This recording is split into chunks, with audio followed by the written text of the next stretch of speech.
Welcome to Ron's Amazing Stories, the podcast where every episode takes you on a journey through captivating tales, thrilling adventures, and unforgettable moments. It's amazing.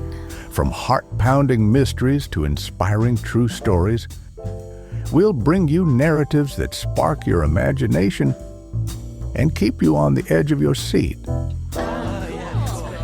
So sit back, relax, and get ready to explore the extraordinary. Because with Ron, every story is an amazing story. That's amazing.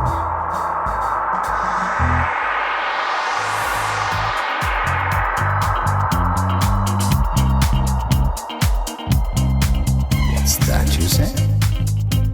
Hello and welcome to the podcast. This week we're stepping into one of science fiction's most dangerous ideas: time travel. And not just hopping into a shiny machine and waving at dinosaurs. No, we're asking the bigger question. If you could go back and change something, should you? Would fixing one mistake make it better today? Or would it unravel everything? Physicists have wrestled with this for decades. Einstein's theory of relativity allows for some strange possibilities. Time dilation, wormholes, bending space-time itself. On paper, at least, time travel doesn't completely break the laws of physics. But here's the problem: paradox. If you could go back and change something, what happens to the timeline that you came from? The classic grandfather paradox asks, what if you prevent your own existence? Some scientists suggest alternate timelines. Others argue for a self-consistent universe, meaning you can go back, but you can't actually change anything important. History resists you. Events bend to keep themselves intact. Tonight, we have two stories that explore both the temptation and the terrifying consequences of stepping into yesterday.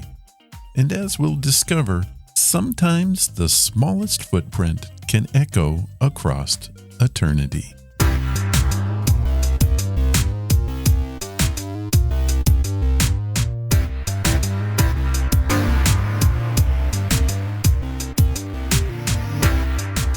Our first story is A Sound of Thunder, originally broadcast on the South African radio program SF-68 on October 5, 1968. The story itself was written by the great Ray Bradbury, a man who understood that science fiction isn't about gadgets, it's all about consequences. In this tale, time travel has become a luxury industry. Wealthy thrill-seekers can pay to go back millions of years to hunt a Tyrannosaurus Rex. But the rules are simple. Stay on the designated path. Don't touch anything. Don't disturb the past. Because even the smallest change, a crushed plant, a frightened animal, a misplaced footprint, could ripple through millions of years of evolution. A Sound of Thunder was adapted to a film in 2005, starring Edward Burns, Catherine McCormick, and Ben Kingsley.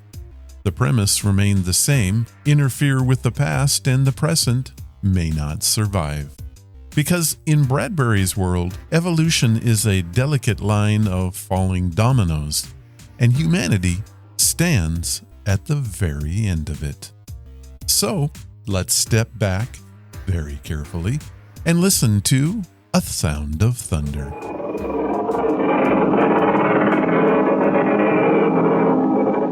SF-68 presents A Sound of Thunder, adapted for radio and produced by Michael McCabe. A Sound of Thunder.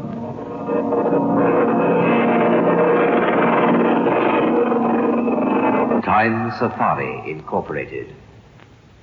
Safaris to any year in the past. You name the animal, we take you there. You shoot it.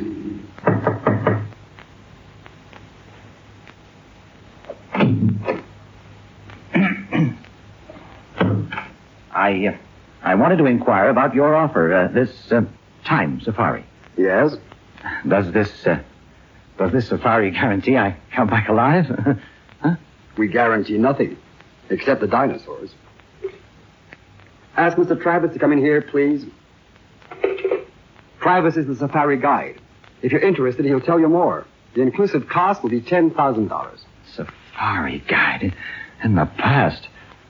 Yes, I got $10,000. I scraped together all I have. I've sold property, insurance policies. Just as long as you have the money and understand the conditions, that's all we're interested in, Mr. Oh, Eccles. Bob. Robert Eccles. Gosh, to think a time machine, a real time machine. Millions of years, traveled back millions of years to shoot a dinosaur. Can you credit that? Yes, Mr. Eccles, I can. Oh, yes, well, sure you can. I mean, you're in charge of the whole thing.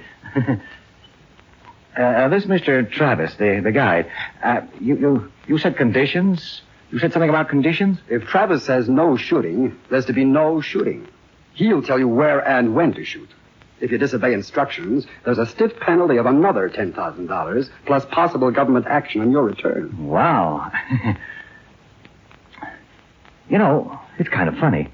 If the election had gone badly yesterday, I might be in here now, running away from the results. Thank the stars Keith won. He'll make a fine president of the United States. Yeah, you said it. We're lucky. If Deutscher had gotten in, we'd have had the worst kind of dictatorship.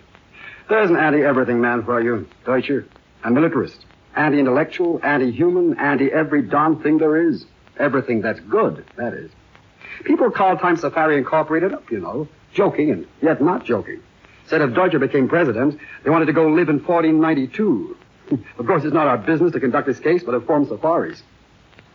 Anyway, Keith's president now. All you got to worry about is... Shooting my dinosaur. a Tyrannosaurus Rex.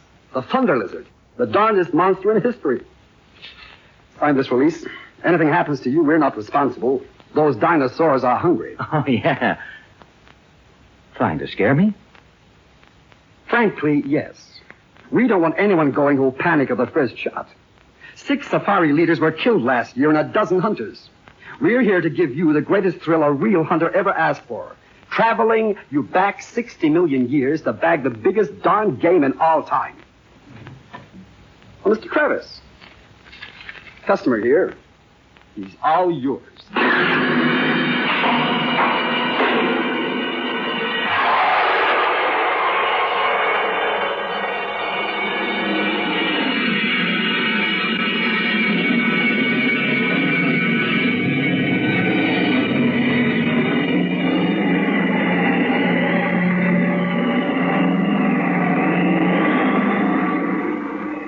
There were 4 other men in the machine. Travis, the safari leader, his assistant, L'Esperance, and 2 other hunters, Billings and Kramer. The time machine. First a day, and then a night. Then a day, and then a night. Then it was day-night, day-night, day-night. A week, a month, a year, a decade. AD 2055. AD 2019, 1999, 1957, 1857, gone.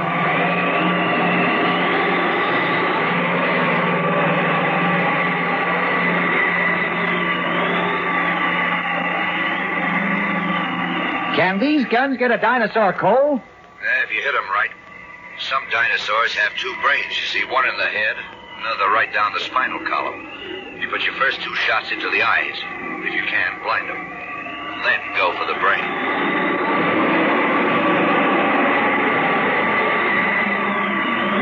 Time was a film run backwards. Suns fled. 10 million moons fled after them. Every hunter that ever lived would envy us today. This is going to make Africa seem like Illinois.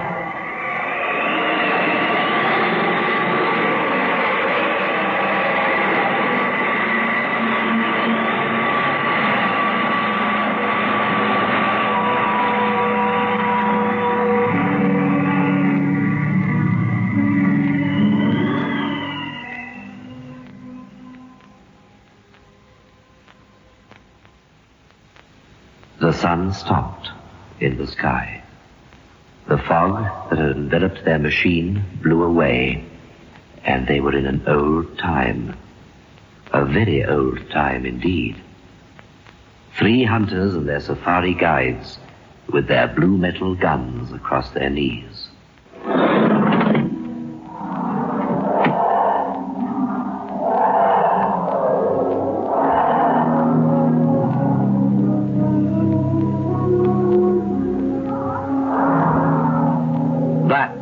Is the jungle of 60,002,055 years before President Keith. Moses hasn't been found in the rushes, a little baby. Hannibal hasn't crossed the Alps. There's been no Julius Caesar, Napoleon, Hitler. None of them exist. And that, you see over there, that is the path laid by Time Safari for your use. It floats 6 inches above the earth. It doesn't touch as much as a single blade of grass, not a single flower or tree. It's anti-gravity metal. Its purpose is to keep you from touching, in any way, this world of the past. You must not get off the path, not under any circumstances. If you fall off, there's a penalty, a big one. And don't shoot any animals we don't okay. Why? Because we don't want to change the future. We don't belong here in the past. The government doesn't like us here. Not knowing it, we might kill an important animal, a small bird, a flower even, thus destroying an important link in a growing species. Look out there. It's like...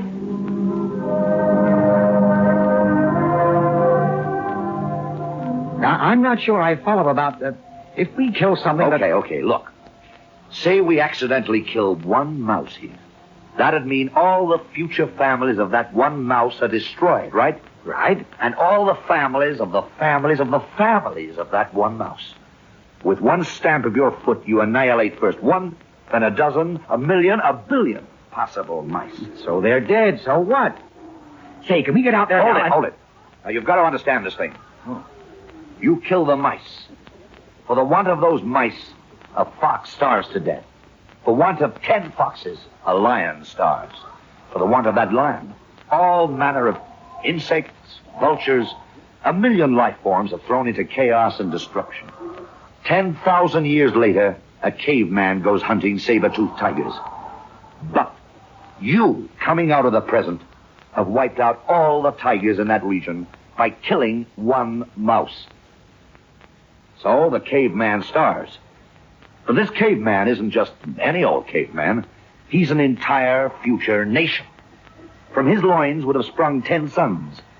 By destroying this one man, you destroy an entire race, an entire history of life. Never step off the path. Never. The path, this machine, everything sterilized, as you know. No bacteria from the future must come here into the past. Okay. Let's go. I see. Mr. Travis, how do we know what animals to shoot? They're marked with red paint. Today, before our journey, we sent Lesperance here back with a machine. He follows certain animals. Right. I track them through their entire existences. When I find one that's going to die through a tree falling on it or one that drowns in a tar pit, I note the exact hour, the minute, the second. I shoot a paint bomb. It leaves a red stain. Then I correlate our arrival here in the past so that we meet the monster not more than 2 minutes before it would have died anyway. See? So this way, we only kill animals with no future. We're never going to mate again. We're careful. We destroy nothing that wouldn't have been destroyed. But if you came back this morning in time, you must have bumped into us. Our safari. Was it successful? Tell me, did we all come through? Alive? There's no way of telling if this expedition was a success or not, Mr. Eccles. Time stepped aside. We saw nothing. We don't know whether this expedition was a success or not. We don't know if we got our monster. Or whether all of us, meaning you, Mr. Eccles, got out alive. The jungle was high. The jungle was broad. And the jungle was forever and ever. Sounds like music and sounds like flying tents filled the air.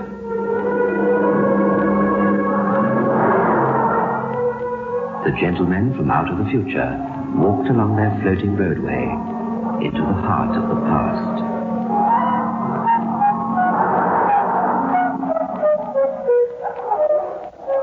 Stop that, Eccles. Don't even aim that gun for fun. Sorry, I was just... Say, when are we going to meet our Dinosaurs, huh? Up ahead. We bisect his trail in 60 seconds. Look for the red paint and stay on the path. Safety catch is off, everybody. Release your safes. You first shot, Eccles. Second, Mr. Billings. Third, Cromer. I've hunted tiger, wild boar, and elephant, but now I'm shaking like a kid. There. In the mist. There he is. There's his royal majesty. Now.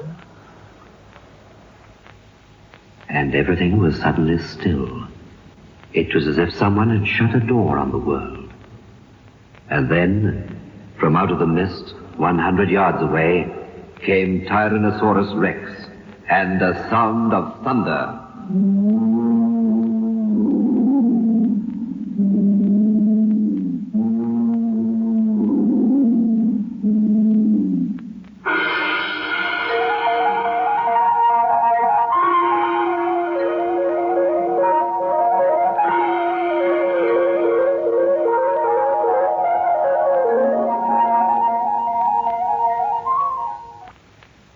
On great oil-striding legs, like an evil god, his delicate watchmaker's claws folded close to its reptilian chest. Each lower leg was a piston, 1,000 pounds of bone sunk in thick ropes of muscle. Each thigh was a ton of meat, ivory and steel mesh. His eyes rolled, empty of all expression save hunger. Will you look at that? Oh, my... He could reach up and grab the moon. Tyrannosaurus Rex. It towered 30 feet above the trees. It hasn't seen us yet. It can't be killed. We were fools to come. It's impossible. Shut up. No. No. Turn around. You walk quietly back to the machine. We'll remit one half your fee. I didn't realize, that's all. I'm sorry. I didn't know it'd be so big. I want out, please. It sees us. There's the red paint on his chest. Get me away from here. It was never like this before. I always knew I'd come through all right. This is too much for me to get hold of. I'm sorry. Please, don't run. Turn around. Get back to the machine. Yes. No. Eccles, not that way.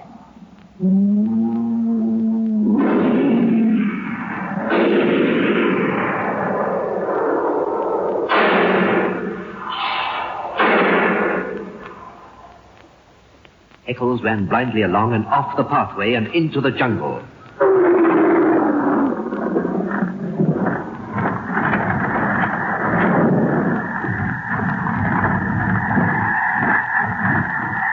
The monster twitched its jeweler's hands and fell, and its thunder faded.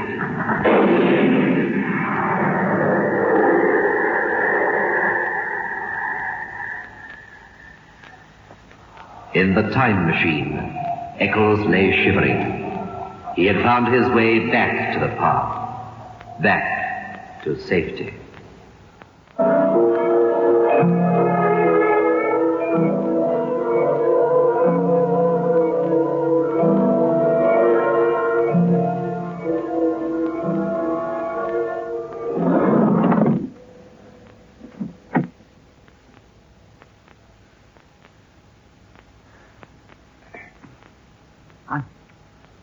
I'm sorry. Truly, I am sorry. You. Get out. What? Get out there on the path alone. You're not coming back in the machine with us. Wait a minute. Stay out of this. The son of a... He nearly killed us. But it isn't that so much. No, it's his shoes. He ran off the path. Look at his shoes.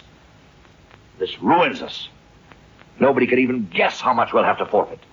Tens of thousands of dollars of insurance. We guaranteed no one will ever leave the path, and he left it. You don't know. You can't understand what he's done to time, to history. Take it easy. All he did was kick up some dirt. We don't know. How can we possibly know? Get out, Eccles. No, please. I'll pay anything. I'll give you $100,000. Just let me take me back to fix things up. It'll be all right. I swear it. Look, listen. My checkbook. See it? Look, I'll just... Please. You yeller. Get out there. The body of the thing we killed's lying on the path. Stick your arms up to your elbows in its mouth. And then you can come back. Go on. That's unreasonable. Please, no. Dead. You yeller, no good. No! Travis! The bullets. The bullets can't be left behind. They don't belong in the past. Here's my knife. You dig them out. And then you'll take me back? Please? Get out there.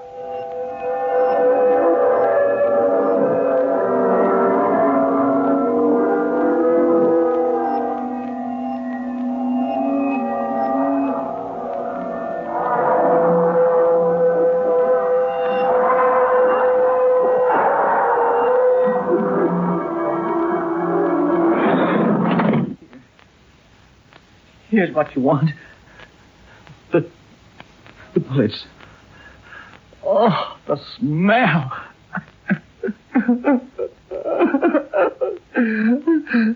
I want to go home. Didn't have to make him do that, didn't I? It's too early to tell. He'll live. He won't go hunting game like this again. Okay. Switch on. Let's go home.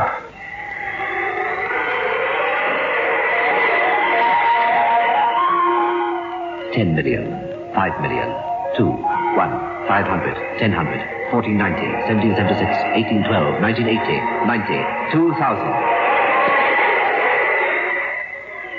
Don't look at me like that. I haven't done anything. Who can tell? Just ran off the path, that's all. A little mud on my shoes. What do you want me to do? I might kill you. I don't know. I've got my gun ready. No, I'm innocent. I haven't done anything. 2005, 10, 20, 30, 40, 50, 51, 2, 3, 4, 20, 55.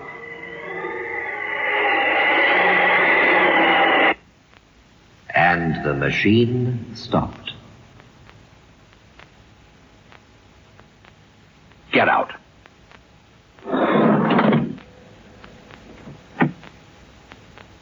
The room was there, just as they left it. The same man sat behind the same desk, but the same man did not quite sit behind the same desk. Everything okay here? I said... Sure. Everything's fine. Welcome home. Travis did not relax, though. He seemed to be looking at the very atoms of the air itself, at the way the sun poured through one high window. Okay, Eccles. Get out. And don't ever come back. Well, you heard me. What are you staring at? Eccles stood smelling the air. And there was a thing to the air, a chemical taint, so subtle, so slight. The colors, white, grey, blue, orange, in the wall, in the furniture, in the sky beyond the window were...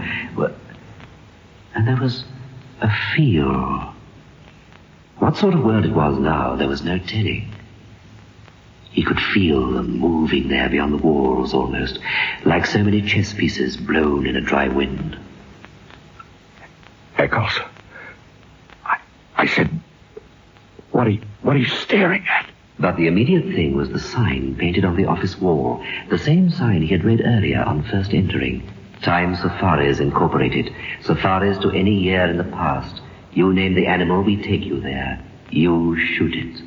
The same words, except the spelling. Safaris was spelled S-E-F-A-R-I-S. Animal had 2 L's. Name was N-A-I-M. Take, T-A-E-K. You shoot it. You was Y-U. And the simple baby word, it, spelt with 2 T's. And any child knows that. Or... No, it can't be. Not a little thing like this, no. Embedded in the mud on the bottom of the time traveler's shoe, glistening gold and green and black, was a butterfly. Very beautiful. And very dead. Not a little thing like this. Not a butterfly. It fell to the floor. An exquisite thing. A small thing that could upset balances and knock down a line of small dominoes. All down the years across time. Not knowing it, we might kill an important animal, a small bird, a flower even, thus destroying an important link in a growing species. You killed the mice. You for the want of those mice, a fox starved. For the want of those butterflies, for the want of a bird starved, a lion starved. 10,000 years later, caveman, coming out of the present, have wiped out all the caveman stars.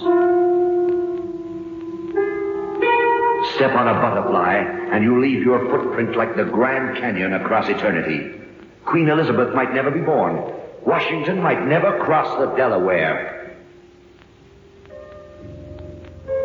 Washington might never. Thank the stars Keith won. He'll make a fine president of the United States. If Deutscher had gotten in, we'd have had the worst kind of dictatorship. Killing one little butterfly couldn't be that important, could it? Who won the presidential election yesterday? You're joking? You know darn well. Deutscher, of course, who else? What's wrong? Please, can't we take it back? The butterfly, couldn't we make it live again? Please, can't we start all over again? Can't. He did not move. Eyes shut, he waited. He heard Travis breathe loud in the room. He heard Travis shift his rifle. And suddenly, there was a sound of thunder.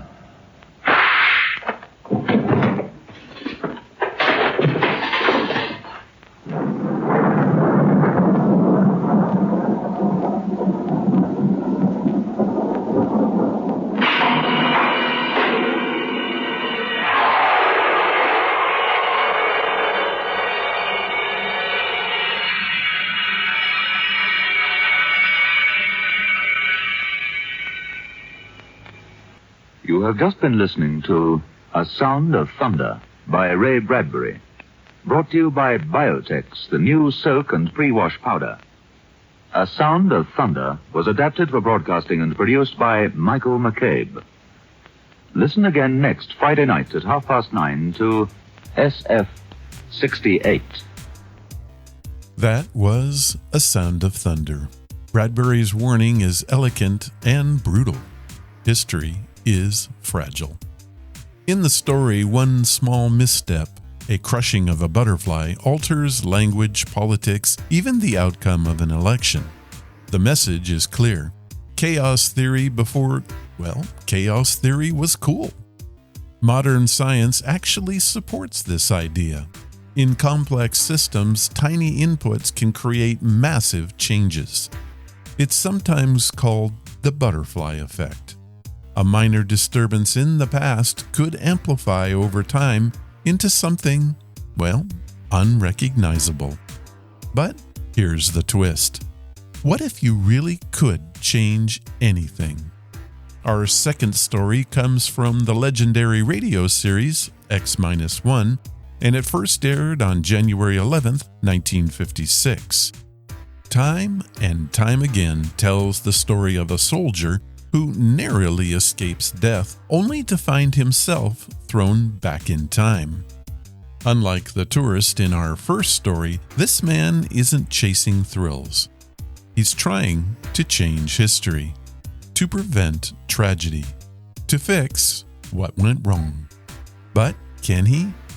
Is history a flowing river that can be diverted?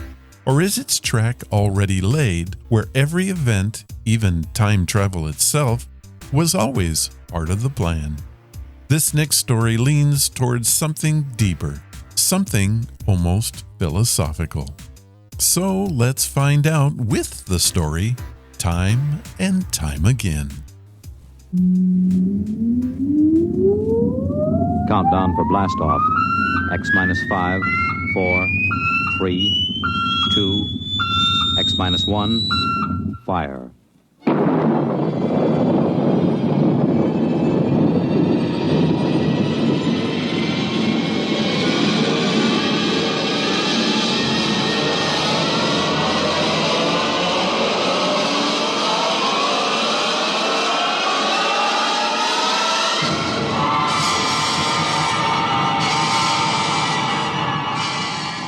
From the far horizons of the unknown come transcribed tales of new dimensions in time and space. These are stories of the future, adventures in which you'll live in 1,000,000 could-be years on 1,000 maybe worlds. The National Broadcasting Company, in cooperation with Street and Smith, publishers of astounding science fiction, presents X minus 1.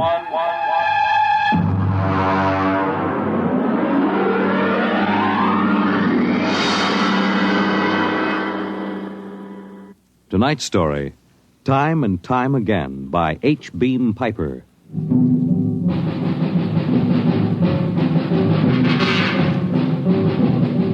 It happened during a routine skirmish in the Great War. Patrols advanced from the defense perimeter under jet cover and preceded by napalm throwers. The enemy defended in depth and mopped up with guided 98s fired from 40 miles to the rear. The blast area was 10 miles in circumference, and the medics didn't find much to pick up over 500 yards in. Come on. All right, now back it in here. Look out, it's lousy with mud.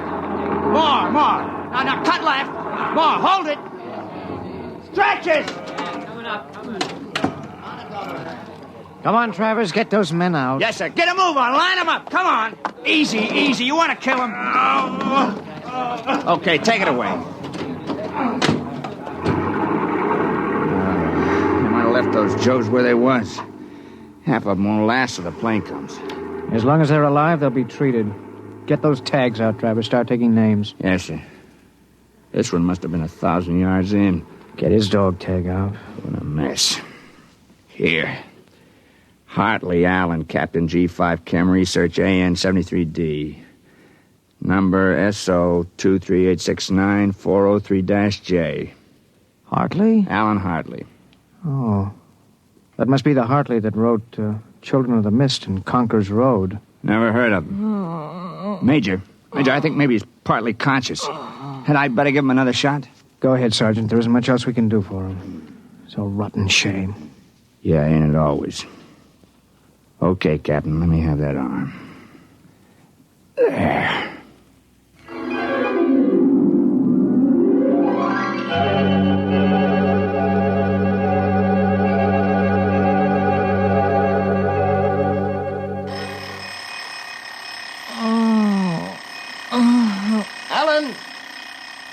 Alan! Oh, God. Down. Get up, Alan. Can't stay in bed all day. I remember that. Clear as if it were real. Up and at him. Hit the deck. Remarkably vivid. It's strange. Alan, are you all right? I'm all right. What's wrong with my voice?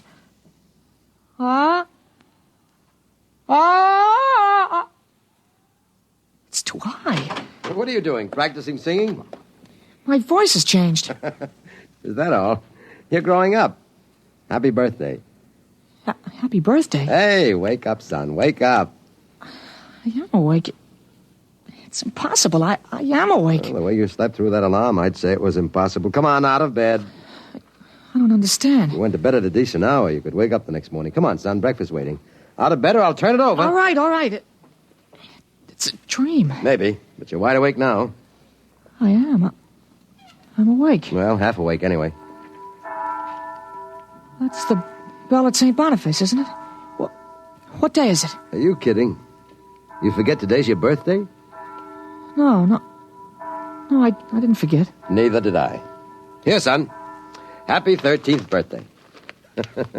You won't guess what's in here. A rifle. A light .22 rifle.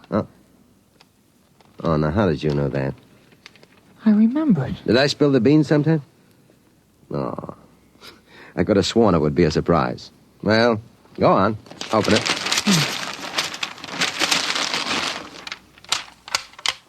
You like it? Yeah. Yeah, it's perfect, Dad. We'll have to lay down rules about using it, and I'll have to teach you how to operate it. I don't believe in letting a boy handle a gun till he really knows how. If I let you play with that thing before I teach you about guns, you'd blow your head off. I suppose so. I'll be shaving, Alan. Come down to breakfast when you're ready. Well, it's a big day today. You're almost a man. Almost. You're still groggy. Snap out of it, Alan. I will. There's a dream in it somewhere, but I'm not sure which. What? Never mind, Dad. I'll be right down for breakfast.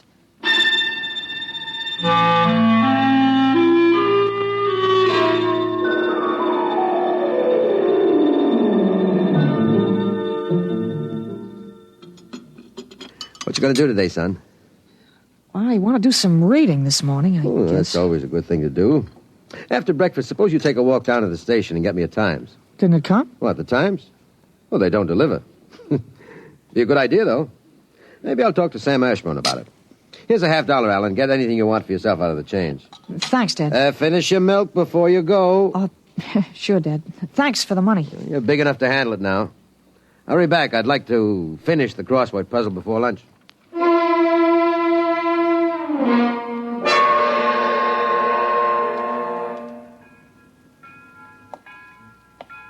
Here you are, Alan, 1 Times. Tell your father the puzzle's a stinker this week. Yeah, thanks, Mr. Ashburn. Look out for the trucks when you cross the highway. I'll go across Elton's lot. It's a shortcut. Elton's? You'll have a hard time crossing there, son. There's 4 buildings on that block. I thought they burned down. I've seen them this morning, big as life. I guess that didn't happen yet. What'd you say? Nothing, Mr. Ashburn. I was just muttering. My days, youngsters talked up. Yes, sir. Bye, Mr. Ashburn.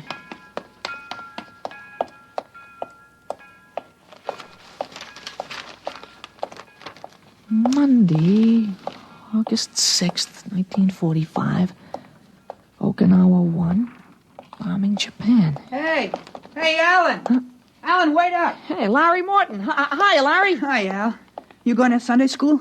No, I have some things I want to do at home. Oh, get him. Fancy pants talk. Things I want to do at home. Oh, go chase yourself around the block. Go jump in a garbage can. Go take a flying jet to the moon. Hey, that's a new one. Flying jet to the moon. You thought up a new one, Al.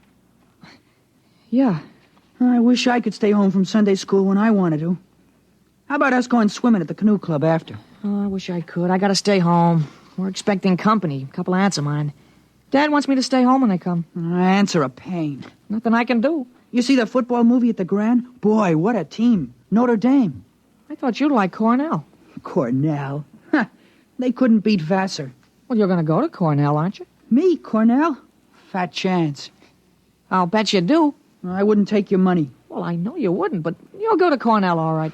Cornell. Far above Cayuga's waters, there's an awful smell. Just the same, you'll go to Cornell. Hey, Larry, I gotta go. Well, so long, Al. I'll see you. So long, Larry. See you.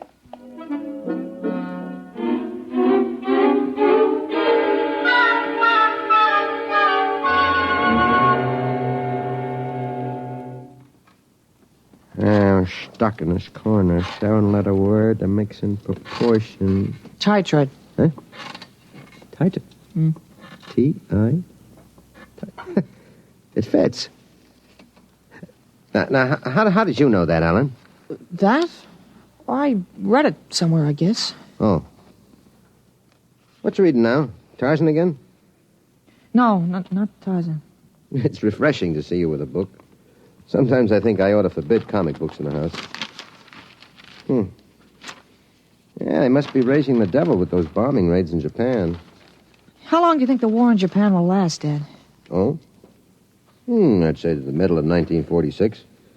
They'll have to invade those islands foot by foot. I don't think so, Dad. I wouldn't be surprised if the war was over very suddenly. How, by magic? There isn't a thing on earth will make those Japanese surrender. You expect somebody to make a pass and it'll be all over by this afternoon? Something like that.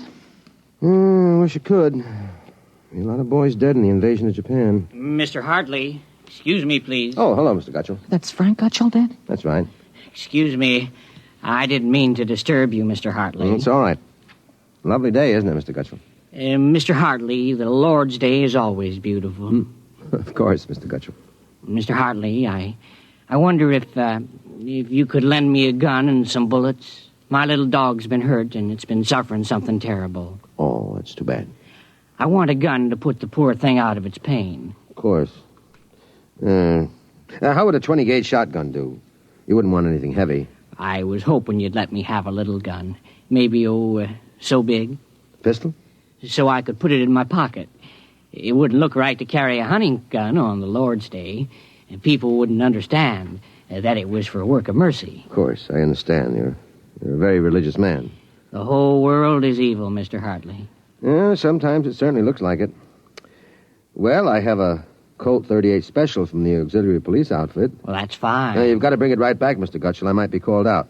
Now, you'll have to promise to get it right back. Dad, wait a minute. I just remembered. Remembered what? Well, aren't there some cartridges left for the Luger? Then you wouldn't be without the Colt. That's right. I have got a German automatic I could let you have. That way I wouldn't get stuck. You'd have to return it promptly, though. Oh, wait, Dad, I'll get it. I know where the cartridges are. Be careful, son. Well, Mr. Gutchell, it sure turned out nice after all that.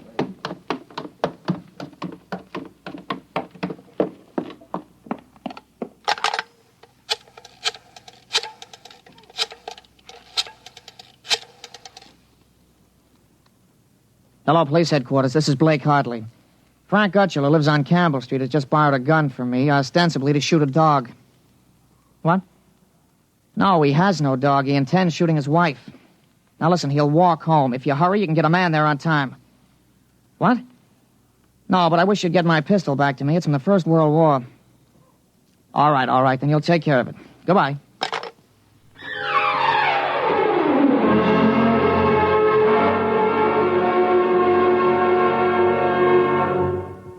There you are. What kept you, Alan? Well, I couldn't find the cartridges at first. I'll show Mr. Gutchell how it works. It's all loaded, ready to shoot. This is the safety. Just push it forward and up. There are 8 shots in it. Did you load the chamber, Ellen? Sure, it's on safe now. You understand how it works, Mr. Gutchell? Oh, yes, I understand. Thank you, Mr. Hartley. Thank you, Sonny. Goodbye. Goodbye, Mr. Gutchell. Return the gun when you're done. Yes, I'll be done with it soon. Goodbye. Alan, you shouldn't have loaded that gun.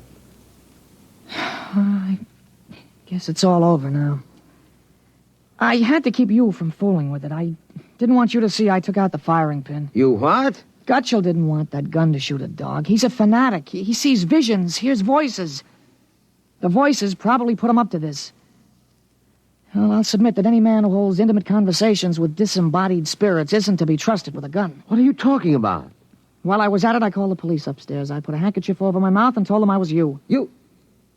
Well, why did you have to do that? I couldn't have told them this is little Alan Hartley, 13 years old. And suppose he really wants to shoot a dog. What kind of a mess will I be in then? No mess. If I'm wrong, which I'm not, I'll take the rap for it. Dumb kid trick, you know. But if I'm right, you'll have to front for me. You give me a lot of cheap boy hero publicity, which I don't want. This is crazy, Alan. This is absolutely crazy. Maybe. We'll have the complete returns in 20 minutes.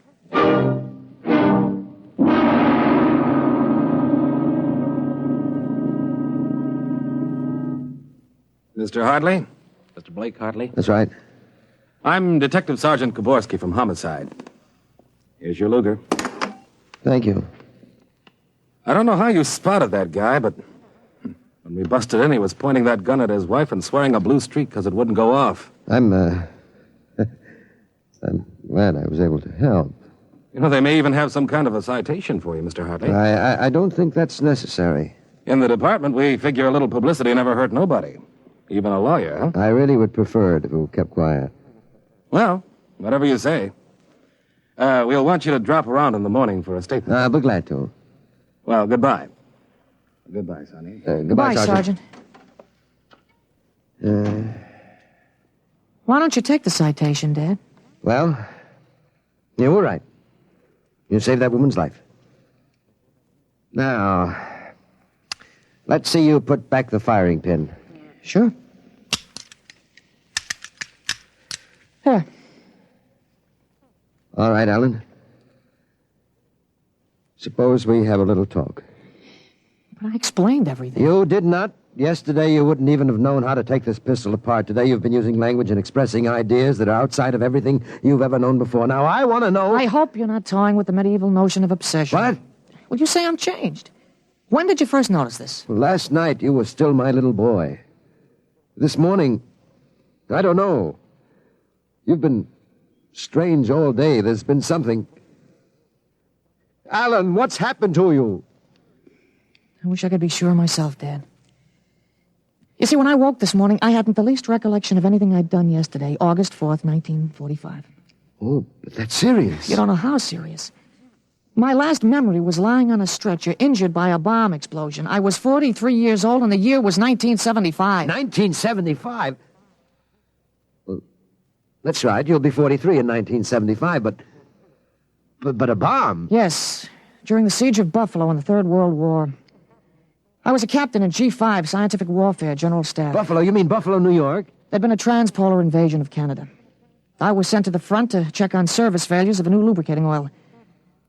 A week after I got there, Ottawa fell and the retreat started. We made a stand at Buffalo, and that was where I got it. I remember being picked up and getting a narcotic injection. The next thing I knew, I was in bed upstairs, and it was 1945 again. And I was back in my own 13-year-old body. Oh, Alan, you just had a nightmare to end all nightmares, that's all. I thought it might be that at first, but I rejected it. It won't fit the facts. But it's ridiculous, all this Battle of Buffalo stuff. You picked up something listening to the radio. All the commentators have been going on about another war after this one. You've just got an undigested hunk of H.V. Kaltenborn in your subconscious, that's all. But that isn't everything. I remember 4 years of high school, 4 years at Cornell, 7 years as a reporter on the Philadelphia Record, 3 novels, Children of the Mist, Rose of Death, Conqueror's Road. You think a 13-year-old can dream up all that stuff? But it's the only possible explanation. Maybe, but I can speak 5 languages today that I couldn't yesterday. French, German, Chinese, Russian, and a little Spanish. Although I've got a Mexican accent you could cut with a knife. But how did it happen? Alan, I can't believe it. All I know is here I am. I've been reading up on time theories. Nobody seems to know much about them. Evidently, time exists parallel as another dimension, and I got kicked backwards along it. But how? Oh, it may have been the radiations from the bomb or the narcotic injection, or both together. But the fact remains I'm here with full knowledge of my future identity. This is quite a shock, Alan. But you do believe me, don't you? Yes, I suppose I must. You seem so strange, as if you weren't my son. I'm your son, all right. Same body as yesterday. I've just had an educational shortcut. Wait a minute. If you can remember the next 30 years, suppose you tell me when the war is going to end. This one against the Japs, I mean. Oh, sure. Well, the Japanese surrender will be announced at exactly 7:01 p.m. on August 14th. That's a week from Tuesday. Week from Tuesday? You better make sure we have plenty of grub in the house by then. Everything will be closed up tight till Thursday morning, even the restaurants. I remember we had nothing to eat in the house but some scraps. A week from Tuesday. And that's pretty sudden, isn't it? Not after today. What do you mean? What happened today? Oh, plenty. Well, what time is it, Dad? That's 11:16. Is your watch right? Well, to the seconds, why? Well, it'll come at exactly 11:17:40. What'll come? The radio announcement. What are you getting at? Something important on the radio? Well, we'll see. Well, don't bother, Dad. It won't work. I remember we had a tube burned out. Well, there is something wrong. When is this announcement of yours? Now I remember it. I memorized it in journalism school in 1954. What time is it? 11:18 o'clock. We're breaking into the program now. President Truman has just announced that an atomic bomb has been dropped on the Japanese industrial city of Hiroshima. The bomb was dropped 16 hours ago, and the announcement was delayed to ascertain the results of the explosion. A man named John Howard Peterson read that announcement from the Washington newsroom of NBC. I don't believe it. No? Well, listen. That's the Burke Platt factory whistle. And the bells of St. Boniface. Now, next, the whistle at the volunteer firehouse. You like it? Then it's true. It's true. Sure. Then Larry Morton came by on his bicycle. Hey, Al. Yeah, you hear? You hear about the bomb? An atomic bomb. Yeah, we heard. Boy, atomic bomb. Oh, boy. I gotta go find my pop. He's on the golf course. Bye, Al. Bye, Mr. Hartley. You knew. You knew about it. The next bomb hits Nagasaki. I thought that stuff about atomic energy was so much fantasy. Was that the kind of bomb that got you? Oh, that was a firecracker to the one that got me. It was a guided 98. Exploded 10 miles away. And that's going to happen in 30 years? I remember it. How about... Well, how about me? Oh, wait. Never mind. I don't think I'd better know when I'm going to die. I couldn't tell you anyway. I had a letter from you just before I left for the front. You were 78 then, and you were still hunting and fishing and flying your own plane. But another war. And fought on American soil. Oh, Ellen, I wish this hadn't happened to you. It happened. I remember it. But if I can help it, I'm not going to get killed in any Battle of Buffalo. But if you remember it, if time exists as a parallel dimension, then every tick we're getting closer to that Third World War. Dad, you know what I remembered when Gutschall came to borrow that gun? No, I suppose that you suspected him and warned me. No, that wasn't it. The first time when I was really 13, I wasn't home. I'd been swimming at the canoe club with Larry Morton. When I got home about a half an hour from now, I found the house full of cops. But if the gun didn't fire... What makes you think it didn't? Gutschall talked the 38 out of you. He went home, shot his wife 4 times in the body, once behind the ear, and used the 6th shot to blow his own brains out. That's what you remember? Yes. The cops traced the gun. They took a very poor view of your lending it to them. You never got it back. But here it is. Oh, not the way I remember it. But I didn't want you in trouble, so I warned you. Dad, I found out the future can be changed. One man can't change the whole future. I stopped a murder and a suicide. I know, but... With 30 years to work, I can stop a world war. I'll have the means, too. The means? Unlimited wealth and influence. I've got a good memory, Dad. I wrote a list out this afternoon. Salt, jet pilot, citation, ponder, middle ground. What is this, a code? Horses. That's a list of Kentucky Derby winners from 1946 to 1970. Huh? You sure? Well, I learned that list on a bet at the Officers Club in Cincinnati in 1971. Assault paid 8 to 1. You figure out what we can take in. But gambling? Oh, this isn't gambling. It's a sure thing. When we get rolling, we'll make the Rockefellers look like pikers. Assault at 8 to 1. Mm-hmm. I suppose I could scrape up $5,000. In 10 years, that'll make a lot of money. Any other little thing you have in mind, Ellen? Well, by 1952, we start building a political organization here in Pennsylvania. In 1960, I think we can elect you president. President? Isn't that going a little too far? Well, why not?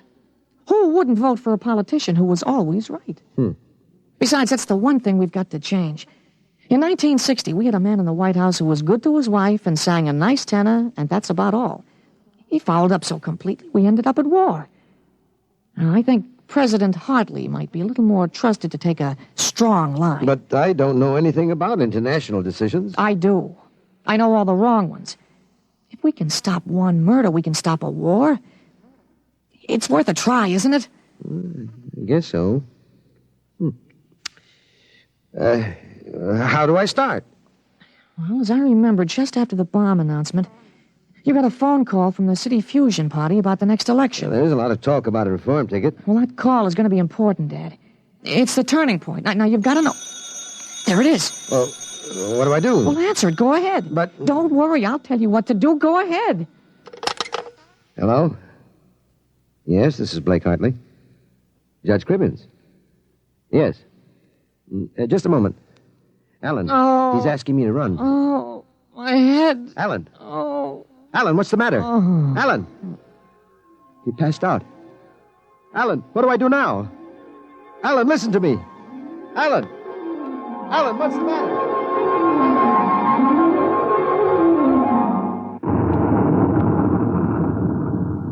Captain Hartley. Captain Hartley. He was all right, Doctor. I gave him a shot and he was all right. Well, he's dead. All right, Sergeant. Make out the tag. Hartley Allen. Captain. Dead April 8th, 1975.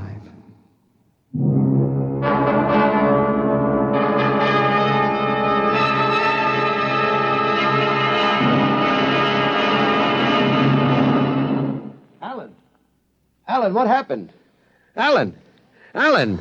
Huh? Alan, are you all right? Oh, hi, Dad. I've got Judge Crimmins on the phone. What do I tell him? What? Alan, are you all right? You passed out. Sure. I'm all right. Hey, today's my birthday, isn't it? What'd you get for my birthday, huh? Don't you remember? The Third World War? What Third World War? Gee, Dad, what's the matter? You're looking at me funny. You don't remember. You're back again, aren't you? Back to 13 years old. Sure, I'm 13 today. For corn's sake, Dad. You must have died up there. It was only a mind transfer. That means I'm on my own. I have to do it myself without your help. Help for what? If it's the grass, I said I'd cut it tomorrow. No, it's not the grass. I've got to save your life, Alan. I can't let you die that way in 1975. What are you talking about, Dad? You sound goofy. I've got to change it all by myself. Change what? Never mind, Alan. You don't know yet. Come on. Let's have lunch. Sure, Dad, but now, how about my present now? What'd you get me for my birthday, In a minute, son. Go on in. Okay, well, hurry up, Dad, huh? Sure, all right. Now, where did I put that list of horses?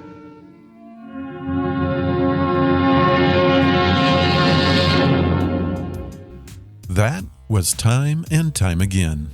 Unlike Bradbury's cautionary tale, this story suggests something different. That perhaps history can self-correct. That events will unfold as they're led. Some physicists call this the Norkov self-consistency principle. The idea that if time travel exists, it cannot create paradoxes. You were always meant to be part of the past. You always went back, and you did whatever you did, and everything already happened. Now, I tend to lean this way myself. I don't believe that we can change the past, but if you somehow stepped into yesterday, you were meant to be there. Your actions would have already been woven into history's fabric. No loose threads, no undone stitches. It's a comforting thought, really. Because if the past is fixed, then maybe the responsibility rests where it always has. Right here, right now. The only moment we can truly shape. 2 stories, 2 visions of time, 1 big question. And maybe that's why time travel has fascinated us for generations. Not because we want to visit the past, but because we want to understand our place in it. Until next time, I'm Ron, and this has been Ron's Amazing Stories. Stay amazing.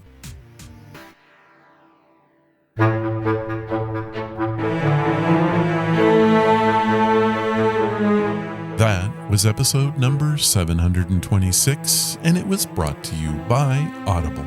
Head to audibletrial.com/Ron's Amazing Stories and get yourself a free audiobook today.